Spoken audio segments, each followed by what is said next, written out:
let's pick back up. I'd like to turn to Ambassador Rasool. Just talk briefly about what was the effort behind the TRC? What was the intent in terms of trying to accomplish this transition to a new democracy? I think that we knew that we were preparing for these negotiations. The president of the African National Congress, Oliver Tambo, had gone all over the frontline states, all over Africa, all over the world, to sell essentially the Harare Declaration, which would be the blueprint of discussions. We've had people like Thabo Mbeki, Joe Slovo, and others meeting groups, influential groups of Afrikaners, people in the power structures of South Africa, largely to prepare them for discussions, but also, in a sense, to de-demonize the black leadership. And so the road towards that election and the road towards that TRC and the road for negotiations was a long road, thought out. Nelson Mandela prepared the government with discussions from prison with them, not about the exigencies of how we will govern and who will get what and so forth, but simply to prepare people that dialogue, negotiation, compromise, those were not weak terms. Those were exceptionally strong terms. And that it takes more courage to speak than it is to shoot.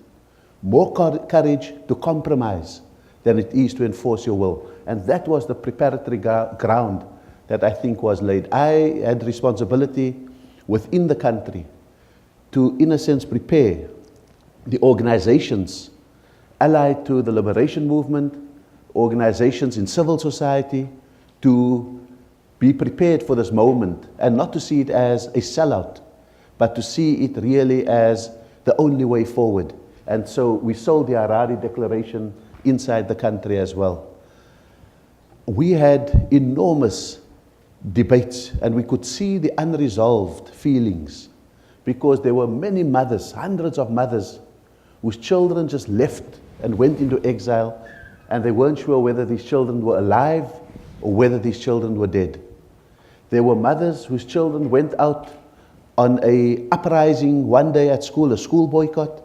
The child never returned, and they've not seen the physical evidence of the death of the child, and therefore always lived with the hope, however faint, that maybe one day this child will just walk in by the door.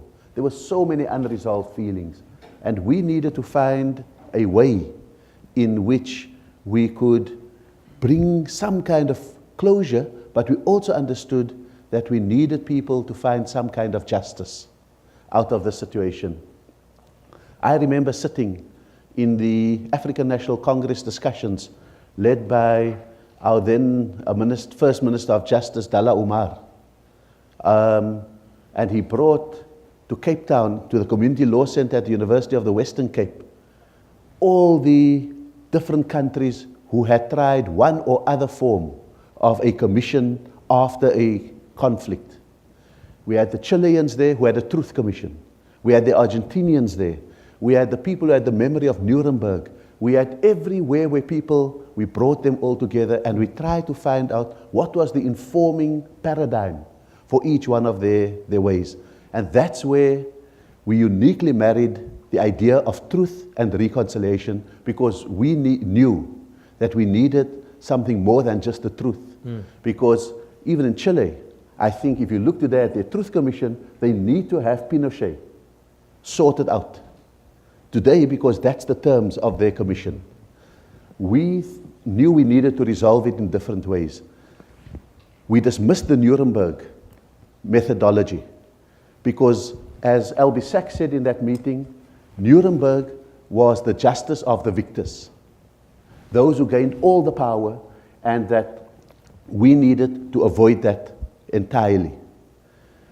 I think we also needed the kind of whitewash, both literally and figuratively. And so we couldn't just hand out amnesty. And I think that that's where, in between, we found the Truth and Reconciliation Commission, I think in between we found a formula. But before we could find that formula, we needed to have a different definition of justice. Nuremberg was based on absolute justice, and that's why today, if you hear a rumor of a Nazi hiding out in Argentina, either an arrest squad or a death squad or something will come to search for you today still. That's absolute justice. What we decided upon is to embrace the notion of transitional justice. The very simple definition I will give of transitional justice is justice that takes you from where you are to where you want to be. From where you are to where you want to be. We needed a justice that was restorative. And we'll have debate about what did we want to restore. But we all knew that in the first instance, we wanted to restore dignity. We wanted to restore people's humanity. We wanted to restore closure to people. And the debate starts when it becomes more material. Did we want to restore land? Did we want to restore the wealth that they lost? Did we want to restore material things? And I think that that's really the road that took us to the Truth and Reconciliation Commission.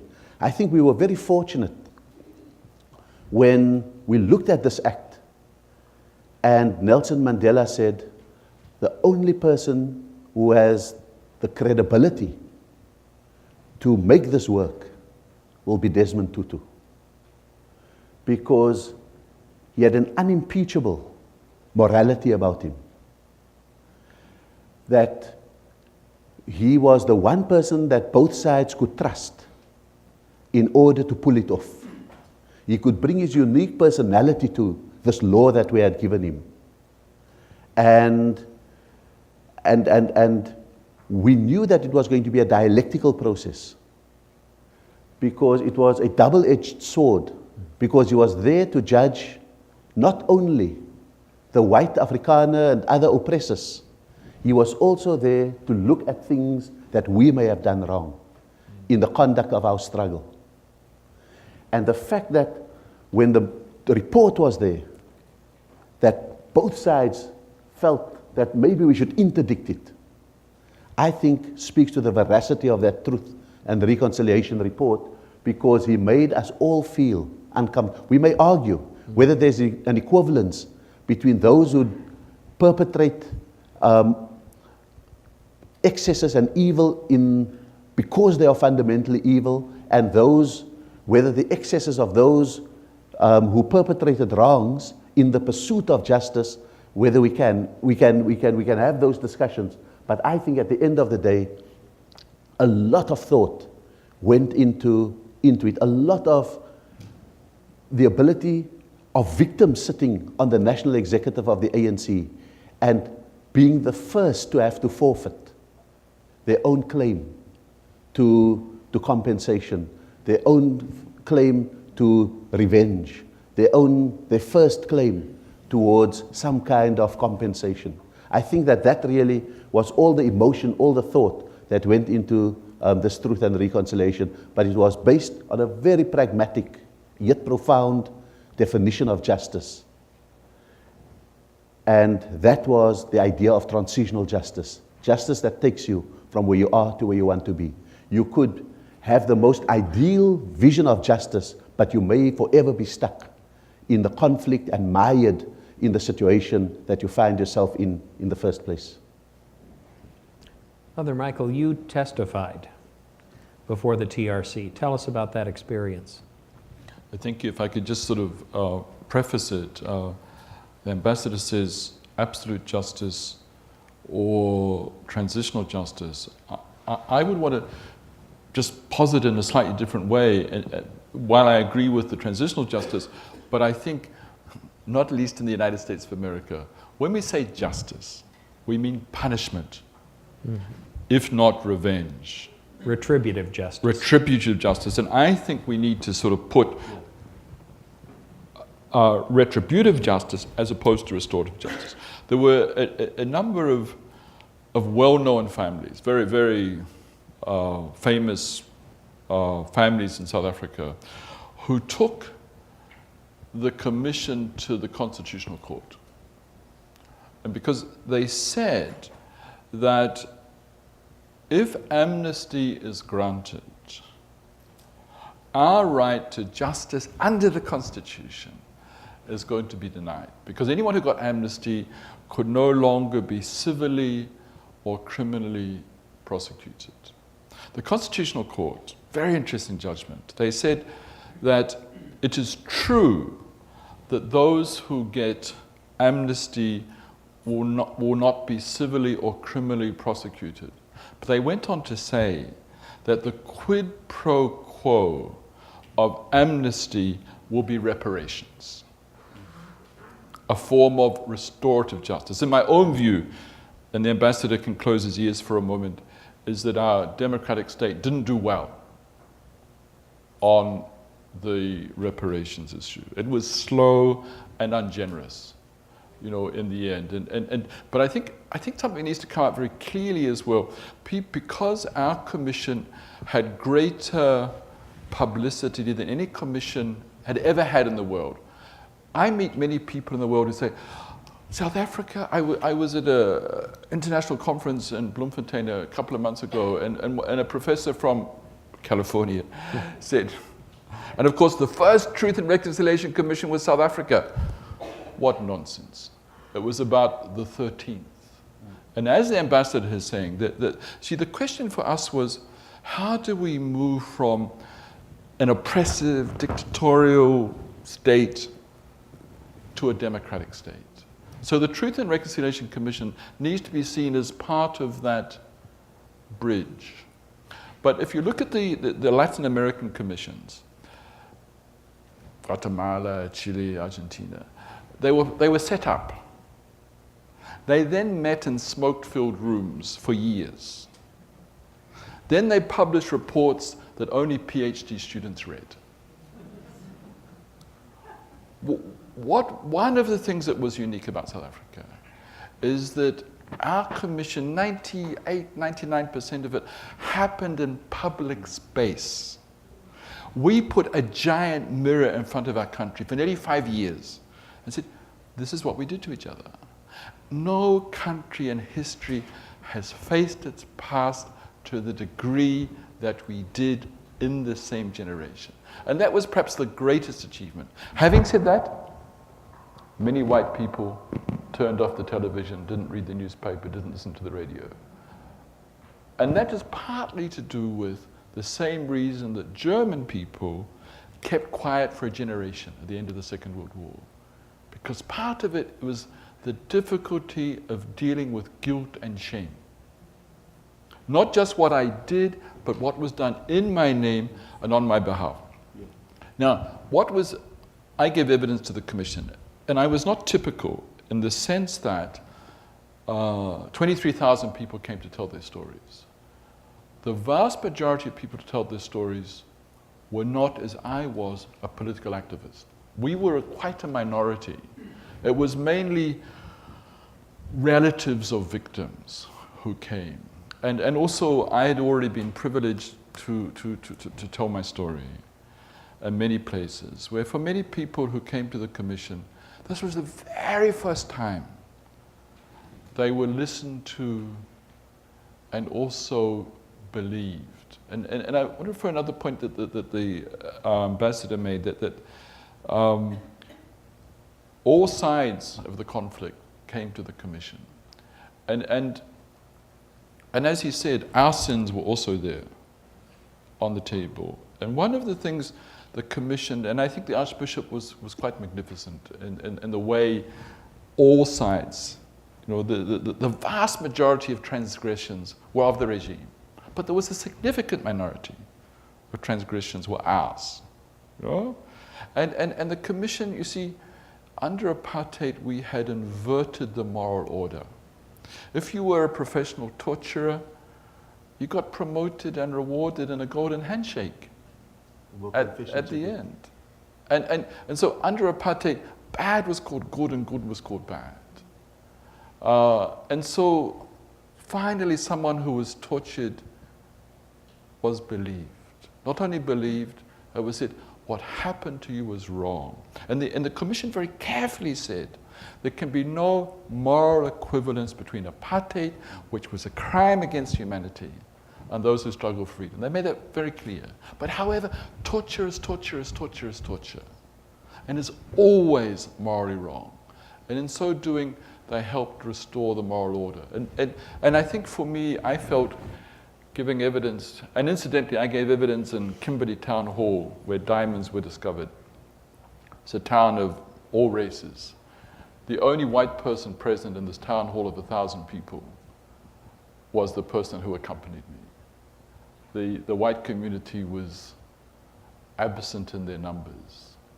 But I felt that my story, my tiny story, one story in the story of millions and millions of South Africans across so many generations, that my story had become a permanent part of that mosaic that makes up the story and the journey of South Africa.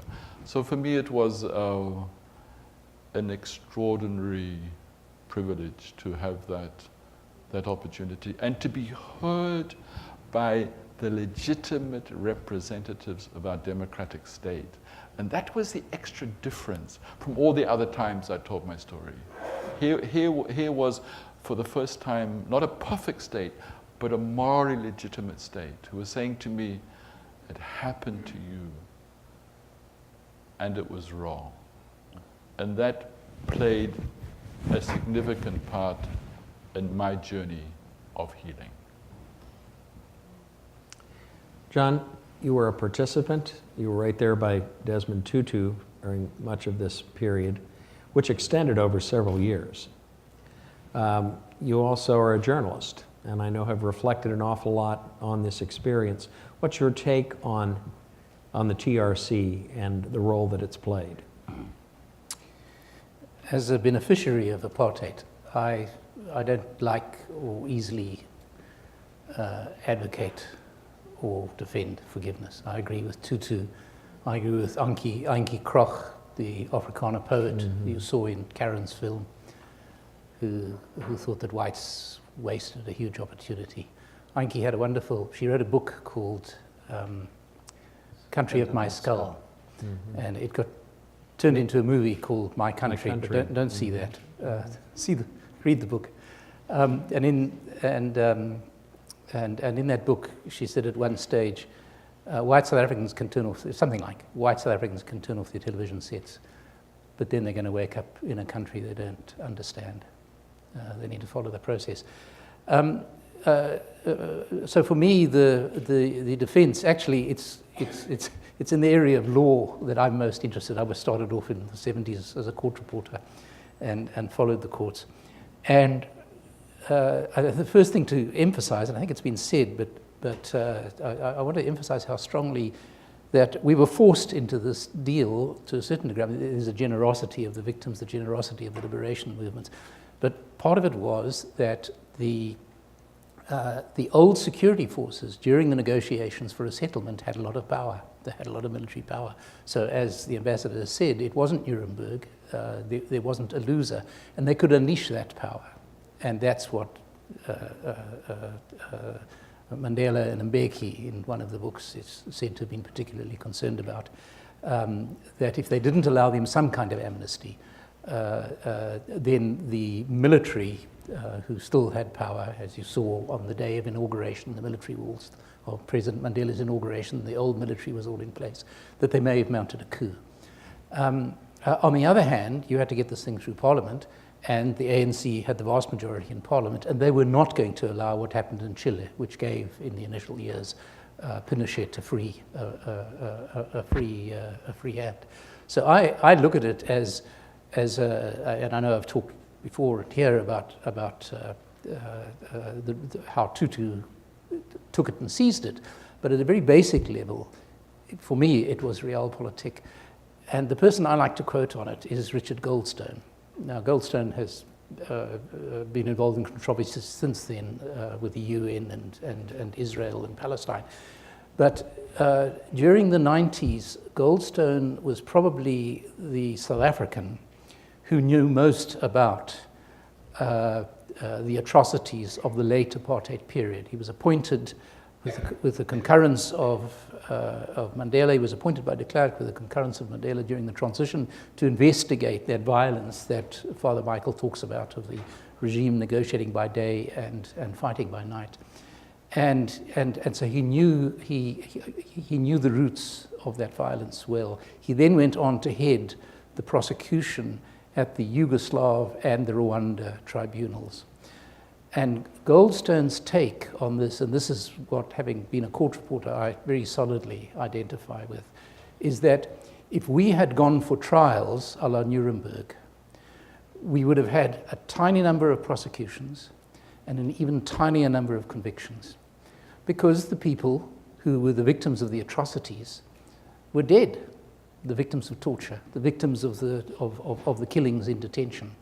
And to get evidence against them going back until the early 1960s, which we were looking at, we had a 30-year period, 1960 to 1994, to find the evidence and get people prosecuted and do it successfully. We had huge housing shortages, we had educational challenges, we had health challenges. I mean, we had the effects of apartheid in every area.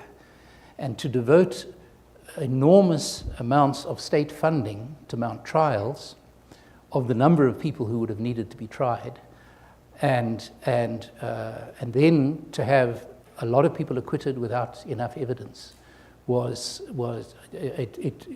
we would have had a situation, Goldstone says, and I think I agree with him, and for me that's the rationale for the commission that I, as a beneficiary of apartheid, can live with. We would have had a situation in which at the end of the process, most black South Africans would have been deeply resentful and angry at the number of acquittals, and that their pain and that their suffering hadn't been recognized, and most white South Africans would have been would have said, look, it didn't happen, they all got acquitted. And to have night after night on television, this is alluding to something Michael said, you had up to a third or a half of a television news bulletin on some nights going through a period of 2 or 3 years devoted to commission hearings around the country, not actually reporting the news, reporting what was news, but revelations from 10, 20, 30 years ago.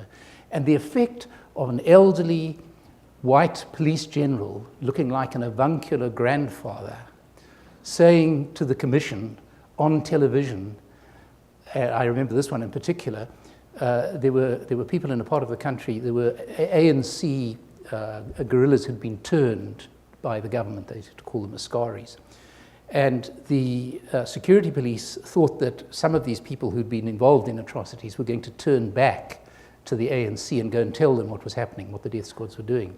So this grandfatherly white police general tells South Africa on television that we blew up a car. We blew up a car in which these Askaris and black policemen were traveling. I mean, people who'd always been loyal black policemen to the regime. And the shock of that contempt for black life, even for black policemen, it turned to me, that's what, and that's where Michael says, nobody can deny that it happened, and they would have denied that it happened. Since I'm in a law school, I just want to tell a little story about it. It was just extraordinary to watch the lawyers appearing for perpetrators in the first hearings of the commission. Because in the normal process of criminal law, the prosecution has to prove the case beyond reasonable doubt, and it's in the interests of the accused to plead not guilty to see how strong the prosecution evidence is. What happened in this process, and in the early days, the lawyers were struggling to get their heads around this. The law said that when you applied for amnesty, you had to prove on a balance of probabilities, which in South African law is the test for civil responsibility under civil law cases. You had to prove beyond, on a balance of probabilities, that you were telling the truth about what you did. So this turned the law on its head. You had to confess, and so you had these lawyers at first saying, "No, well, this amnesty applicant didn't do anything," and the judge would say, "Excuse me, then what are you doing here? You're only here if you did something." And these lawyers got confused and had to seek adjournments with their clients and reluctantly kind of drag it out of them to say, you weren't going to get amnesty unless you came and said, this is what I did, and could prove it on a balance of probabilities. A process in which, for lawyers, a process in which you're setting it up for people, literally, to get away with murder, was a deeply uncomfortable process for lawyers to go through. The TRC was just the most visible of a number of efforts that have been made to create this bridge to a new country, new kind of relationship. Another notable effort, really a whole series of efforts, were undertaken by people like Father Michael. Can you tell us about the roots of first your work at the Trauma Center and then later the Institute for Healing of Memories? Thank you. I came back to South Africa to visit in 91 and 92 to live. I had been out of the country with the liberation movement in exile for 16 years. And I came back to a country, yes, we were a nation of survivors, but we were a damaged nation. We were damaged in our humanity. We were damaged by what we'd done, by what had been done to us, and by what we failed to do. And I became, in 93, one of the first 2 employees of a trauma center for victims of violence and torture. And I spent 5 years as chaplain to that trauma center. And I came to a couple of conclusions. My colleagues were psychiatrists and psychologists and social workers, and I was the priest. The nice thing about being chaplain to a trauma center, nobody knew what I was supposed to do. So I did my thing, and I said, well, this is what chaplains to trauma centers do. But a couple of the conclusions I came to, one was to say, yes, we have all been damaged by apartheid. Yes, we all have a story to tell, but no, we are not all pathological.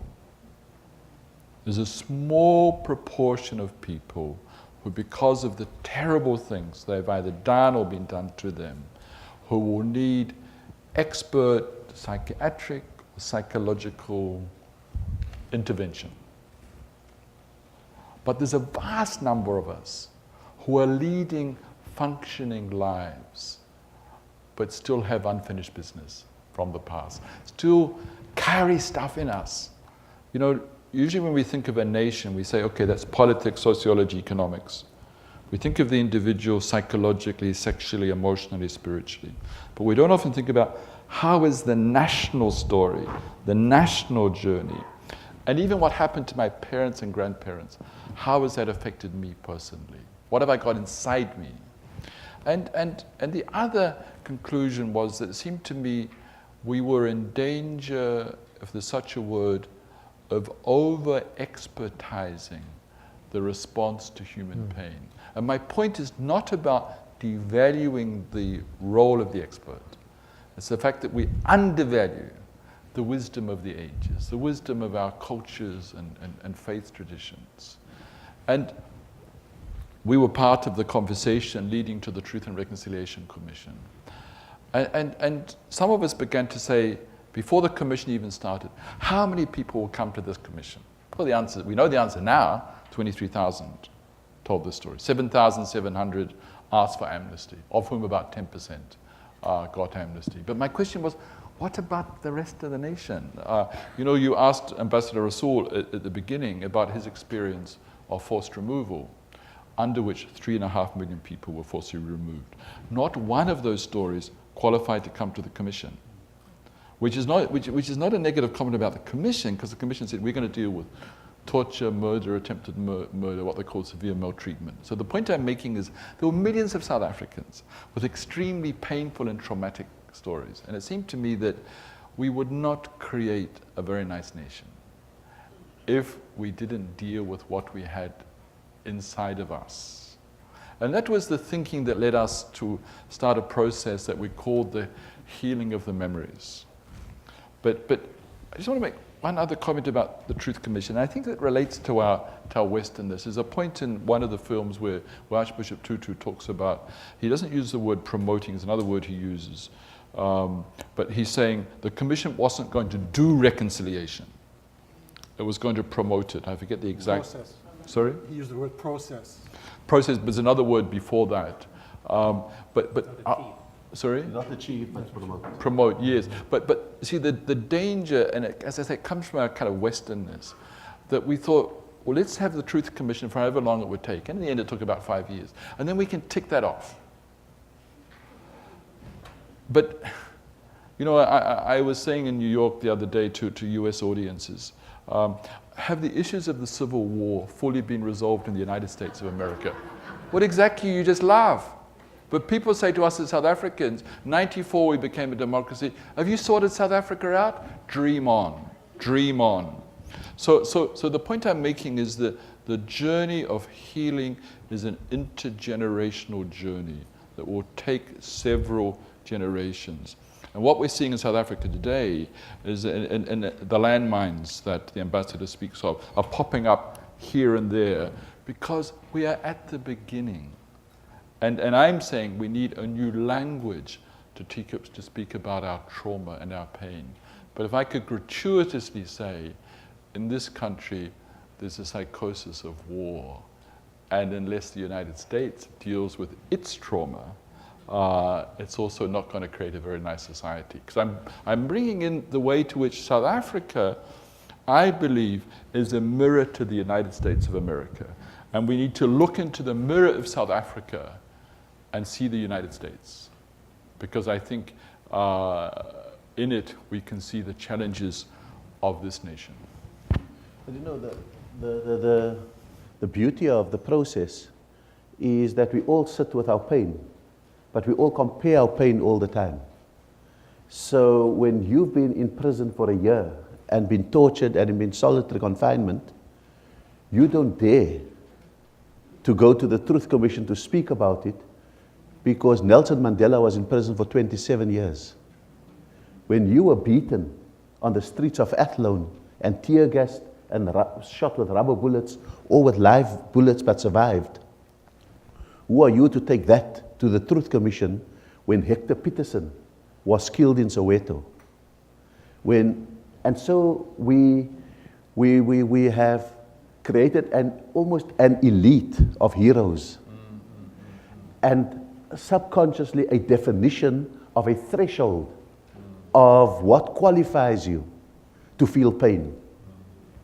And I think that what Father Lapsley is doing is to say that it all matters. That every story is important. Every landmine needs to be diffused. Because your year in prison may have inadvertently made you a wife batterer. And so we're learning through a process like this of the finiteness of the spiritual heart. Because romantic notions of the heart means that it can be anything you want it to be. It's infinitely good. The fact of the matter is, unless we see it as finite, we're not going to solve problems in the world. You've got to understand that when you have, that there's a relationship, a directly proportional relationship by the amount of hate and the amount of love that can coexist within the heart. If there's too much hate, there's less place for love. If there's too much thoughts of vengeance, there's very little space for reconciliation. Generosity.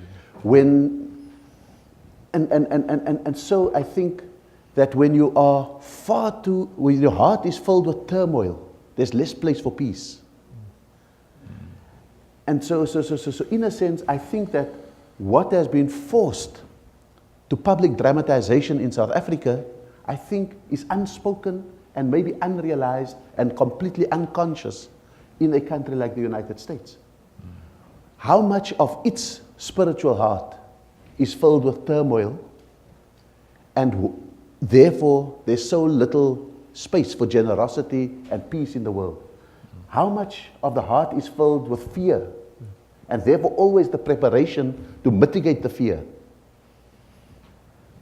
and very little space for confidence. And so I think that really is a very important thing. But this may be the last thing I say then. But I want to say to the two film producers, I was very happy that you restored my faith that when I saw Clint Eastwood speak to a full chair, he actually sounds very good. And you just heard speaking the next director of the Institute for Healing of Memories. but maybe just one tiny thing I want to say. You see, one of the key issues for the human family is how do we break the chain that turns victims into victimizers? And you know, if you think war veterans in the United States, they kill themselves, they kill their families. The victim becomes the victimizer, sometimes to him or herself, and sometimes to others.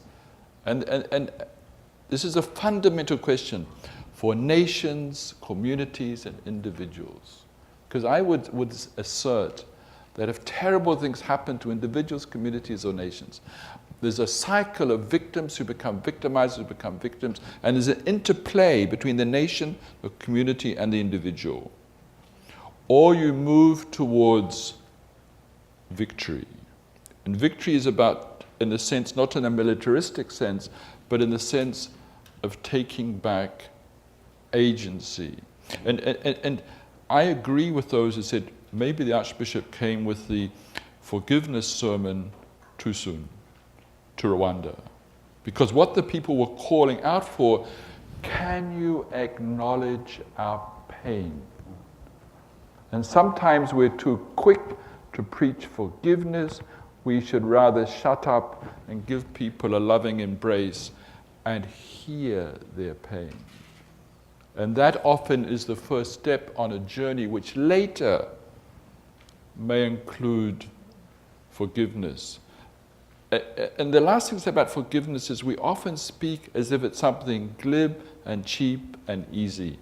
For most human beings, it's costly, it's painful, it's difficult. In my case, I haven't forgiven anybody because I don't know who sent me that letter bomb. And I don't know what it means to forgive an abstraction. What I am saying is I have a key and I'm willing to turn that key. So when I get back to Cape Town, someone knocks on my door and says, I'm the one who sent you that letter bomb. Will you forgive me? Now forgiveness is on the table.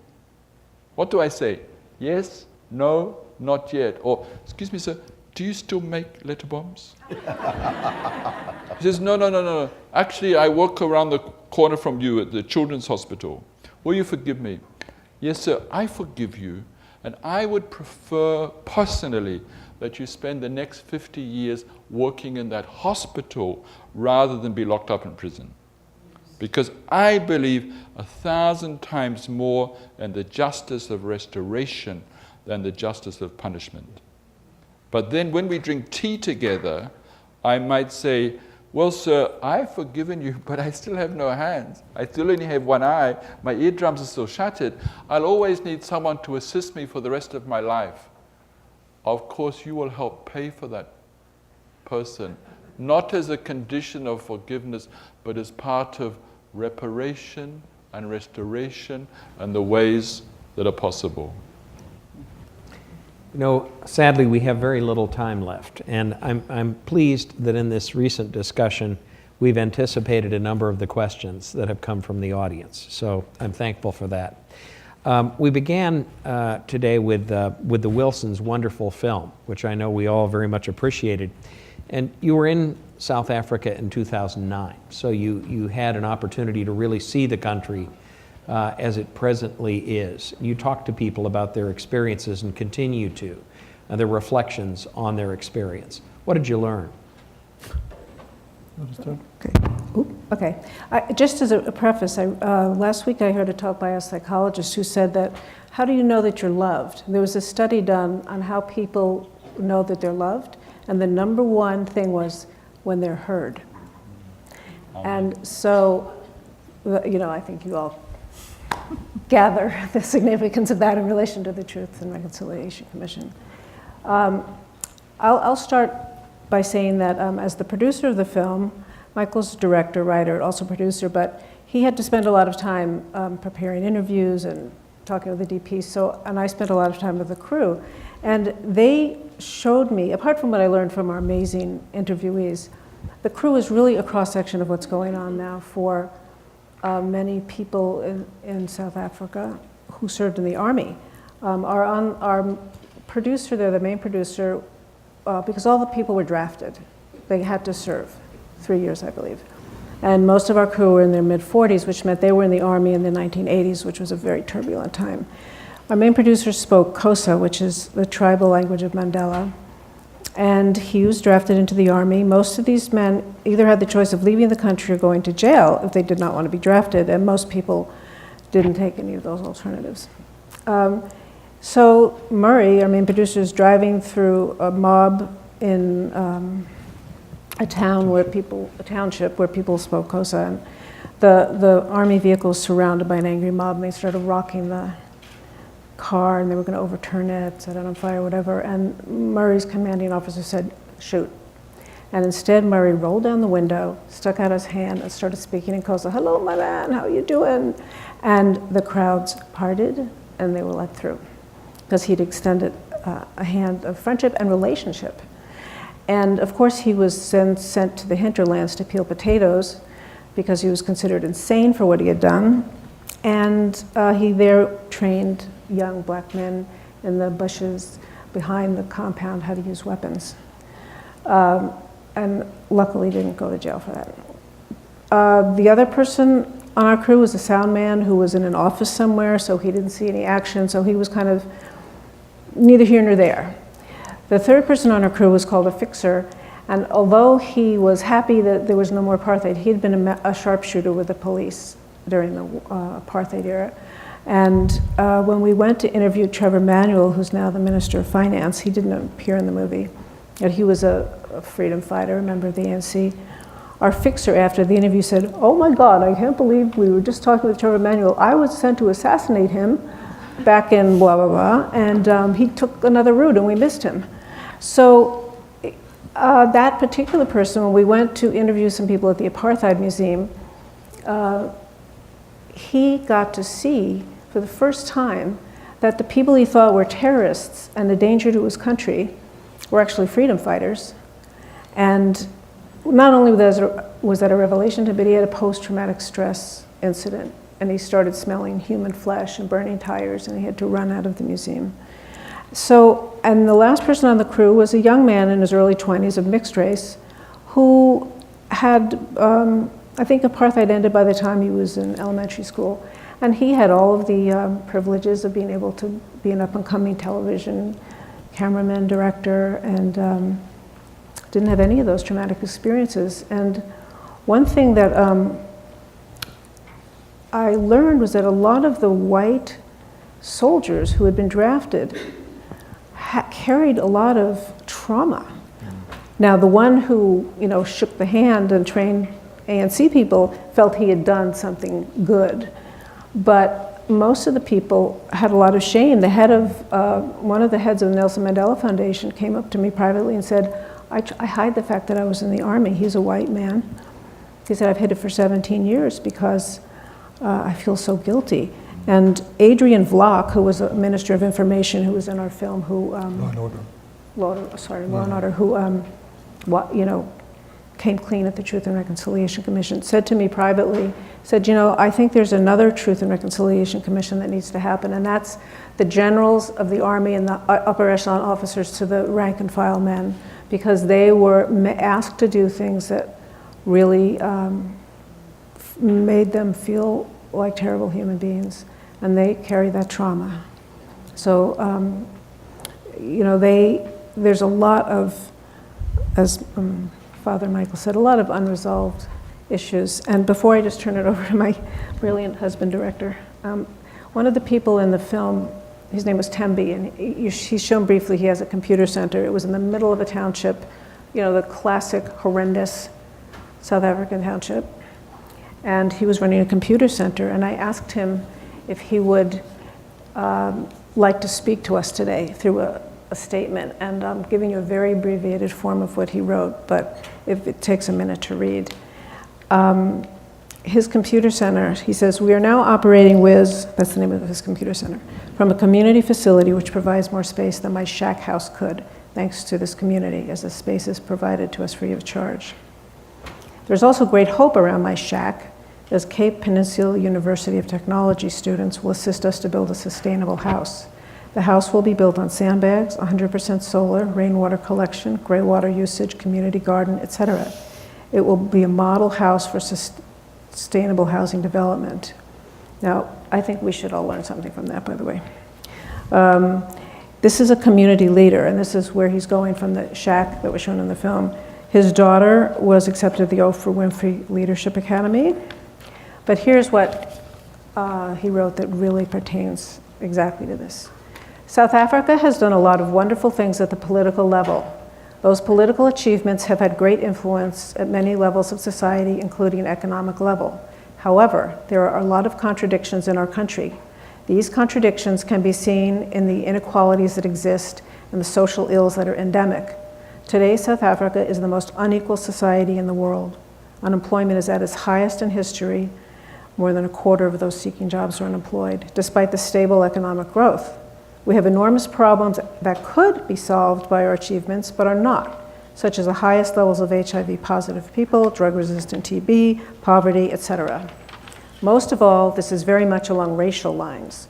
It is my opinion that those of our community who are well off are not prepared to share or suffer the price of reconciliation. It is common perception from white South Africans that people must stop blaming apartheid and take control of their lives. Yes, I agree that people must take their own destiny into their hands, but we must know that society has a responsibility to meet people halfway as well. Any society that denies such a responsibility is bound to suffer the negative consequences. Unless there is a drastic turnaround in South Africa, the miracle of reconciliation is soon going to face doom. And we have the whole country to blame. We have seen violent strikes and protests all over the country in the recent past, and the call of government to protest peacefully has fallen on deaf ears. Those are the symptoms of the failure of our country to capitalize on Mandela's reconciliation. I hope that this will be an honest and fair contribution to your workshop. And this is a grassroots community leader, the kind of person any country in any world would love to have. So thank you, and would you like to add? I'd like to make one connection, which is why did we make this film and how did it get made? And it actually started about 15 years ago. So Karen, you know, there's hope even after 15 years.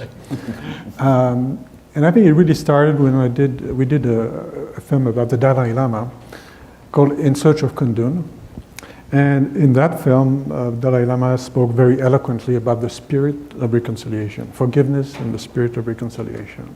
And you know his major theme, my enemy is my greatest teacher, you know.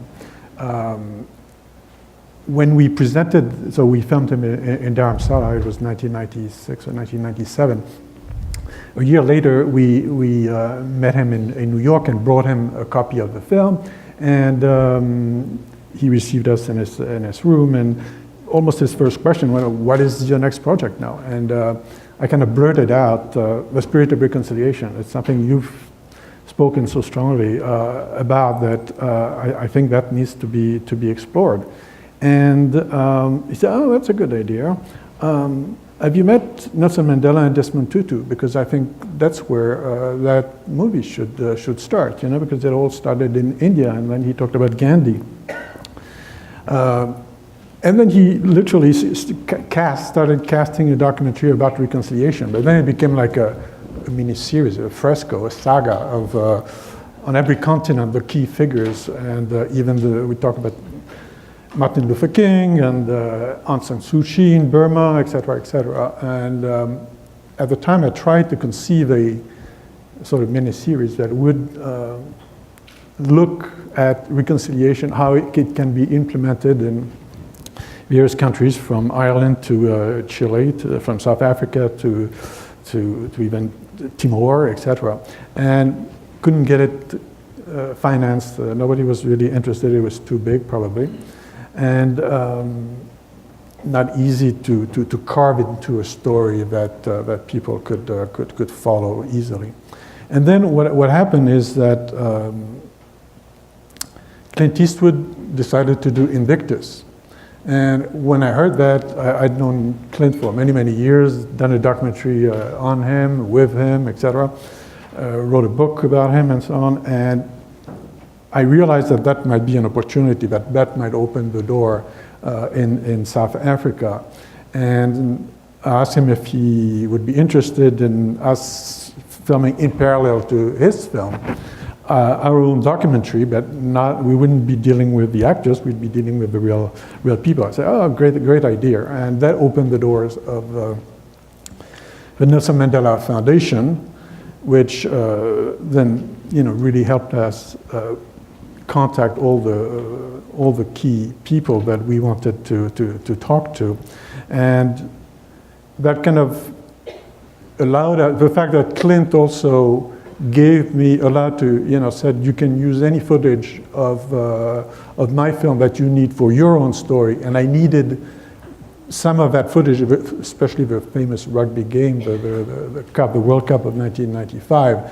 There's no way I could recreate that because the footage, if you go to the Rugby Federation, and Karen, you know those problems, it's $10,000 a minute, for footage. So there's no way an independent producer can go that route. And having Clint saying, use my footage was really helpful for all the reenactments of that particular story, which is in the film, if you've seen it, only a chapter, of course, in a much bigger picture. But I think the spirit of the Dalai Lama was with us throughout that picture, and while we were talking to people, and what really the word that really was with me throughout was magnanimous. How magnanimous a man like Mandela was like mind-boggling, and everybody who was in Robben Island, in Portsmouth. By the way, we were not allowed to film in Portsmouth. We tried, but we were allowed in Robben Island, but not in Portsmouth. Some drive-by shots. We tried some drive-by shots, etc. But so yeah, the magnanimity of Mandela and his group was truly amazing. And just I know it's time to close it, but to me the idea of the TRC I think was born in Mandela's cell. I got that very strongly when we were on Robben Island. And this is a man who's condemned for 27 years and decides to learn the language of the oppressor, studies the poetry of the Afrikaners, their history, forces himself to watch rugby matches. And God knows we know what it represented, rugby to the black community. And has the vision, literally the vision of a future where both groups, all races can live together. I think it's all started in that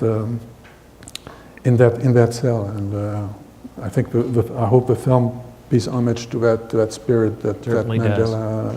Well, and I think that brings us sadly to the end of this program. But I think, although we've heard many, many eloquent words this afternoon, none more eloquent than these of Nelson Mandela. For to be free is not merely to cast off one's chains, but to live in a way that respects and enhances the freedom of others. No one is born hating another person because of the color of his skin, or his background, or his religion. People must learn to hate. And if they can learn to hate, they can be taught to love. For love comes more naturally to the human heart than its opposite. Please join me in thanking this wonderful group of people who...